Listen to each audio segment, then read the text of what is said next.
All right, I think I'll get started. Welcome back, and I hope everyone had a good lunch. So now we have Dr. Laura Van Eerd, who grew up on a farm where picking rocks and hoeing beans sparked a lifelong love of agriculture. She's a professor of sustainable soil management at the University of Guelph, Ridgetown campus. She enjoys researching ways farmers can build soil health while maintaining crop yields and minimizing nitrogen inputs. Laura was honored by OSCIA as their 2021 Soil Champion. So Laura, welcome. Thank you. Thanks. So welcome everyone back from lunch, and thank you to Jess, Emily, and the organizers for this invitation. I'm really thrilled to be able to share what we're seeing on our farm. I really enjoyed this morning hearing about other people's experiences, their learning, and I learned a lot too. So today I'm going to talk about what we're seeing in terms of soil health and how that we think is impacting corn yield. And I think what I heard earlier from someone is, long term, you see the soil change and then you see the crop change. And that's true of what we're seeing here at Ridgetown. So here's a view of the long-term cover crop trials. So we have in the background, we can see here the, just grabbing my pointer, corn in 2020. And then in this foreground is where a year behind. So the corn was established, these plots were established in 2007, and then right beside it in 2008. So two side-by-side long-term cover crop trials. This is extremely powerful because we can see the impact of weather and soil on this long-term impact on crop yields. We have 5 cover crop treatments: oat, radish, cereal rye, and a mixture of rye and radish.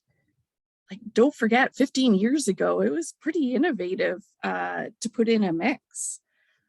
And at the time, those were the most common cover crops that people were talking about and thinking and experimenting with. And so side-by-side comparisons with and without a cover crop. So what can we see? Well, we are on a nice sandy loam soil. That sandy loam soil is very representative of the processing veg industry here in southwestern Ontario. And we manage that soil similarly to the industry. So we're growing processing veg and we're growing grains as well in the system. And it's about half and half processing veg and half corn, soybeans, wheat. Look at the difference that planting date makes. So, we can see we're planting after tomatoes with 1 month of growth compared to planting after winter wheat harvest with 3 months growth.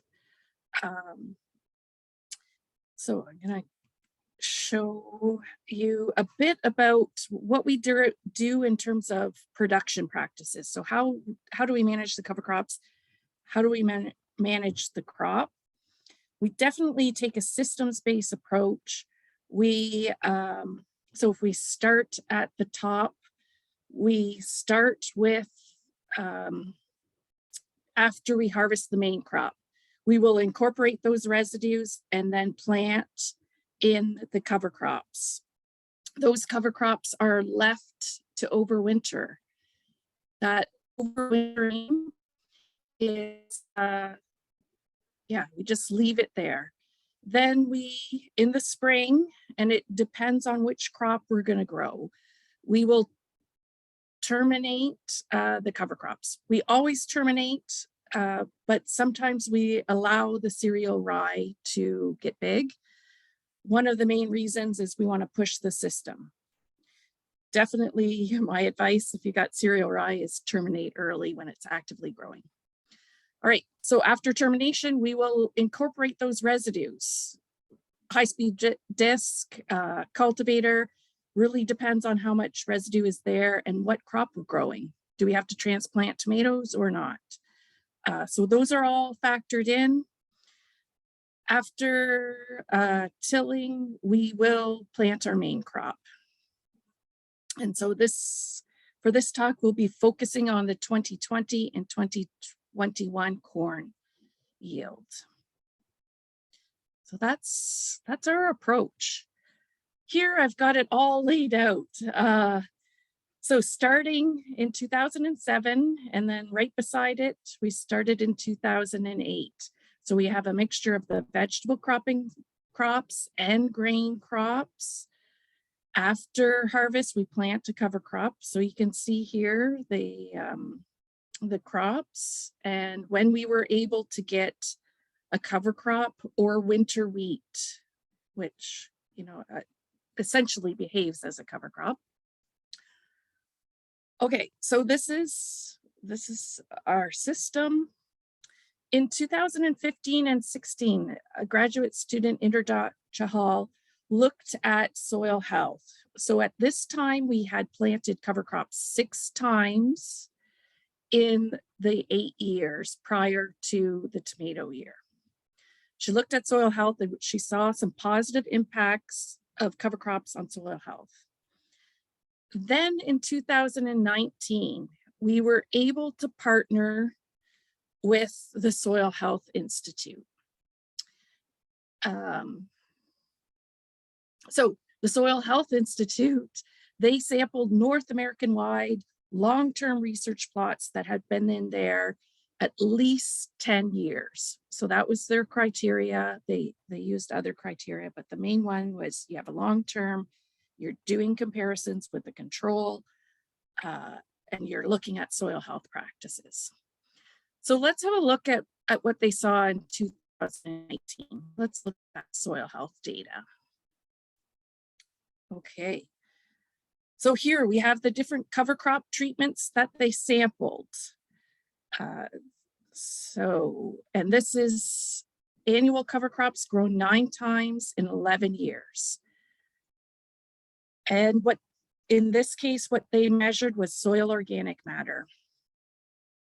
So in the 4 no cover crops, so no cover crop plots, the soil was 3.4%. We're seeing slight boosts in cereal rye and the radish and rye, and then plus, so 3.9% organic matter in the radish treatments.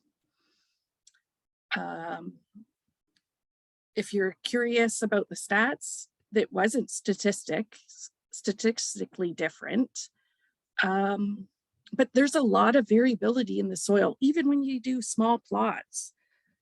And, even changing and increasing soil organic matter is really difficult. However, we are seeing the same data, right?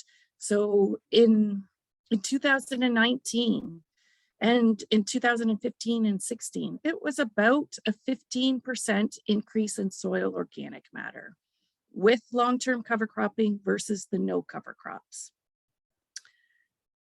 So now let's look at grain corn. So at the time we grew grain corn in 2020 and 2021, we had cover crops in the same piece of ground for 10 times in 13 years. The cover crops are responding to that soil health. It is right here. I hope you could see it on whatever platform you're watching it on. This photo was taken the 25th of June, 2020. So we have annual cover crops 10 times here, or no cover crop. The corn was nitrogen deficient. It was shorter, it was less green, and it never caught up. Even by harvest, it was slower. We took SPAD readings so we could give a number to that greenness. And like I said, it related to the next year. Well, sorry.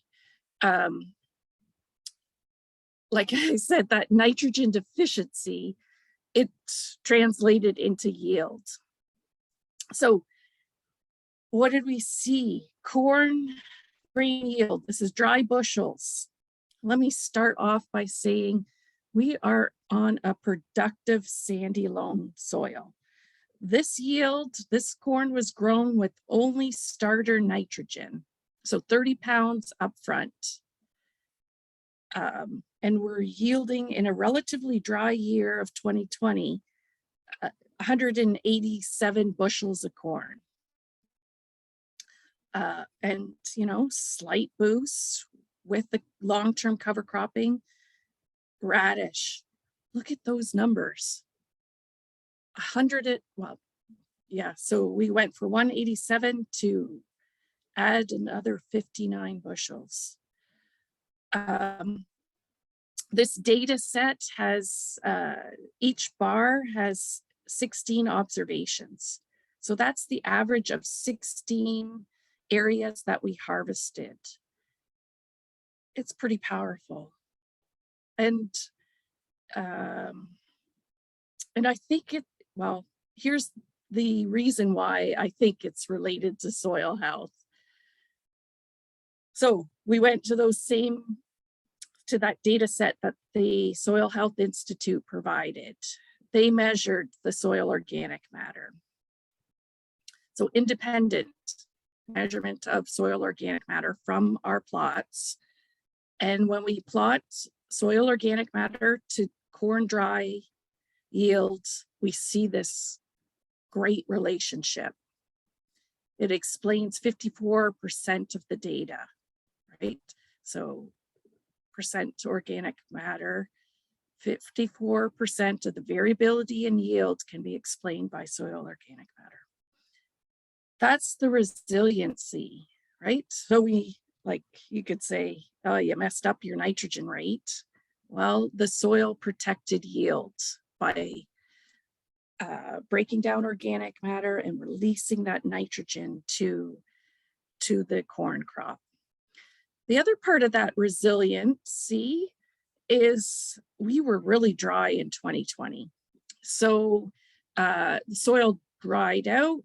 We planted, you know, around the teens of May, and we didn't get any appreciable rain, you know, like up until July 10th, we got a nice rainfall, and that really turned the crop around. So in dry conditions, we know that nitrogen and water go together. So, all right, soil health, that's the resiliency, that's the crop protection. 1 year, we repeated it, right? So 2021 corn shown here, this aerial photograph. Did we see the same results in 2021? Yes. Yep, the corn looked deficient. The corn looked deficient in two, the no cover crop and the rye. We didn't see the rye looking deficient in 2020, and it's all about management. So let's just hold on to that one. It really is about rye management. Okay, so see these pictures. It's really hard to take a good picture, but nitrogen deficiency. You might have seen on Twitter this diagram. You know, this is the scientist's attempt at marketing. So we had someone take my photo. I stood in front of the crop, and then this white line is where I took the other photo, photoshopped so that I'm the measuring tape. Yeah, the corn grown without cover crops definitely was shorter. You can see the cobs here. Okay, that's, you know, the photo is great, but I heard a lot on Twitter, show me the numbers. So you guys are the first to see the numbers of this trial. And we saw the same thing. 179 bushels of corn, again, grown with starter only. Radish again. So we're looking at the gray bars. Radish comes out on top. But oats did their, like, come on, 31 dry bushels with long-term cover cropping.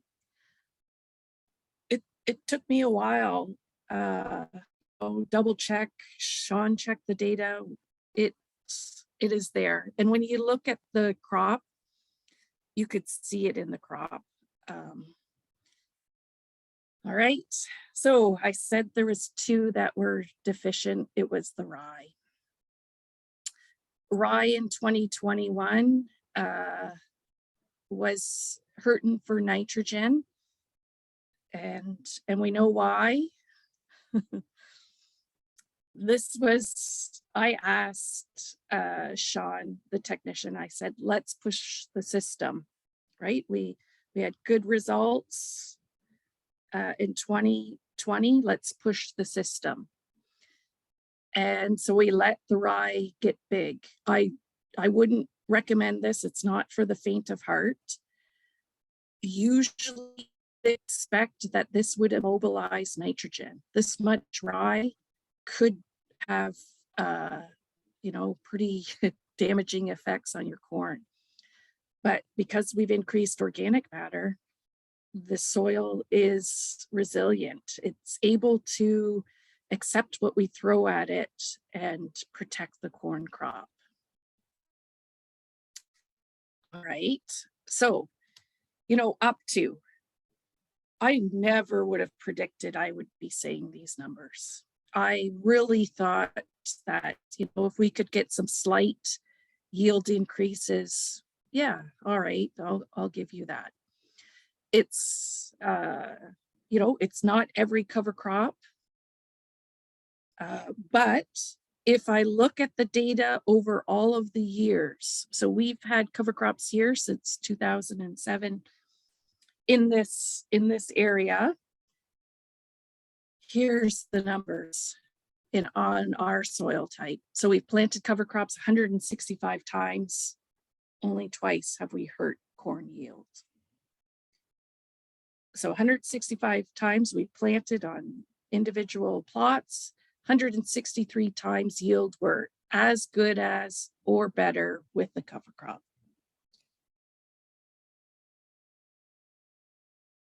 Yeah. So that's the story of my long-term plots and looking at different cover crops. What are others seeing? Well, we have the long-term experiments and Alora at Ridgetown. That's really showing the value of winter wheat in the rotation and then adding red clover. But the vast majority of it comes from winter wheat. So what have they seen? They've seen better soil quality, increases in soil carbon, increases in total nitrogen, better soil health. What does that better soil health do? Well, they've measured and the ballpark number is 15 to 13% increases in yields. Why?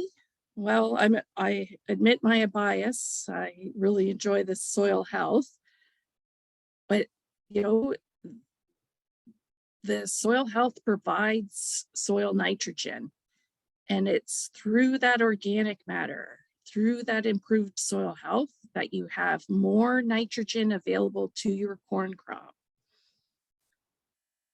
And because there's more nitrogen available to the corn crop, you're less reliant on inputs. There's a really powerful data set out of Ridgetown, which has 4 nitrogen treatments that shows with winter wheat in the rotation, you need less fertilizer. Why do you need less fertilizer? Because you have better soil health, and that the microbes, the organic matter is mineralizing and releasing nitrogen to the corn crop. So that's Ontario. Let's expand our search wider. So a meta-analysis is just coming out in the Canadian Journal of Plant Science, where they evaluated 87 grain studies. This is the data from those 87 grain studies looking at corn yield ratio.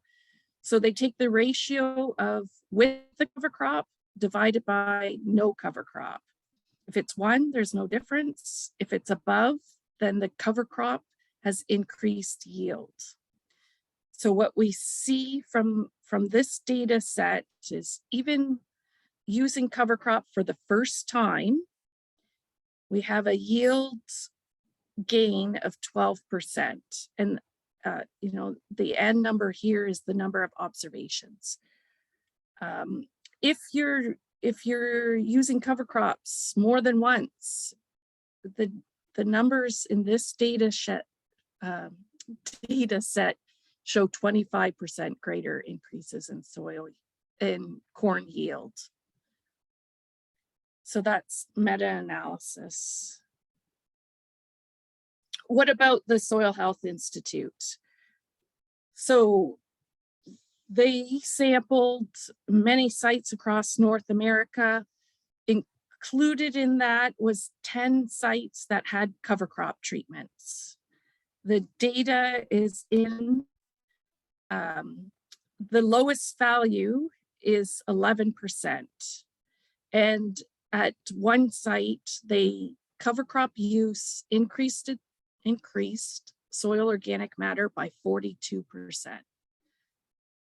So you're seeing that after 10 years at least, you can move that soil organic matter. And people will go, oh, come on, Laura, you can't change soil organic matter. And, here's how I think it's working. You're minimizing losses of soil, losses of organic matter. So not only are you minimizing losses, you're maximizing inputs of carbon. Inputs of carbon is the building blocks of organic matter. And you're doing that not only with your crops, growing crops, you're doing it through photosynthesis, through a longer growing season. This it leads to the stabilization of soil organic matter. And there's 3 main ways soil organic matter can be stabilized. And I think this persistence through biological retention. So when you have green or fresh plant and microbes, right, that necromass, when you have that green plant residues, they break down by soil microbes, and those soil microbes contribute to stable organic matter. We're working right now on trying to understand how is soil organic matter stabilized in our system. We're going to be looking at deeper depths to try to understand, how is that corn crop getting so much nitrogen that it's yielding 200, 220 bushels with only 30 pounds. I really want to acknowledge my team. This is a huge effort that involves lots of people. Truly grateful to surround myself with excellent people. Really want to thank our grower and industry and governmental support. I would really like to hear what questions you have.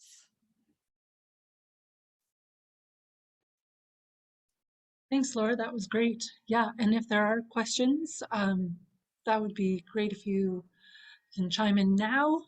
And just mention that necromass is one of her favorites. Yes, necromass. I do remember that. And Ben Rosser from Omafra says, interesting. Do you think long-term is the key to seeing nitrogen benefits of oats and radish? I've seen past single-year Ontario research where it has been difficult to show any transfer or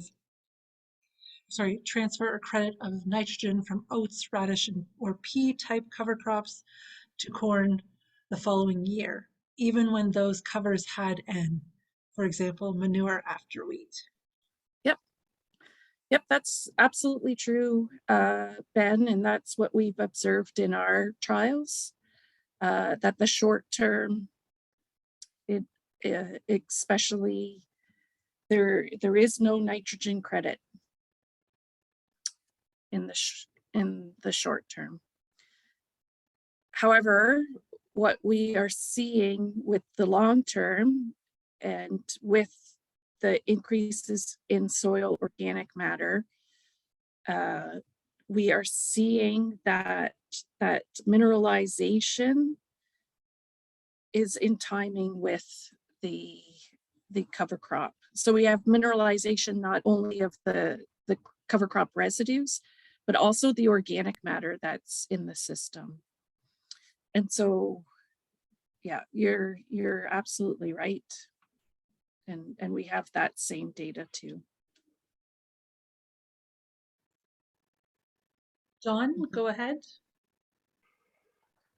Thank you. Laura, my question wants you to extrapolate a little bit if you don't mind. And that's the reality that we're headed into fertility and input I know. costs we haven't seen before. And I'm worried about the longer term and the issue that farmers will be selling whatever the heck they feel they can get away with, and that includes wheat straw, there, whatever. But I agree wholeheartedly with your concept of organic matter retention in the soils and cover crops contributing to that. So the reality is, do you foresee any opportunity to illustrate the value of cover crops being needed when wheat straw is just essentially being exported from the farm with no hope of manure coming back? What would the benefits of cover crops be to that ground when that wheat straw is being exported and nothing else being back imported? Can we make up that difference? Yeah, so great question, Don. And it is part of my trial. So we have plots that are very large relative to small plots. And we do have this winter wheat straw stays and a winter wheat straw removes. And so far, we've only had that done 3 times where we've removed grain residues, and we haven't seen a large effect. So the occasional removal, that's probably, I'm not too worried about that. The long term, though, I think we are in a position to have data on that. So far, it's not very clear. It is right now, it's related to nitrogen. So right now in our trials, what we're seeing is when you remove that straw, then you have less nitrogen immobilized. So that's what we're seeing. But we really can't pick up just with removing it, 3 times in 13 years. We haven't been able to pick up anything in terms of soil and soil health or even crop response. But I agree with your analogy,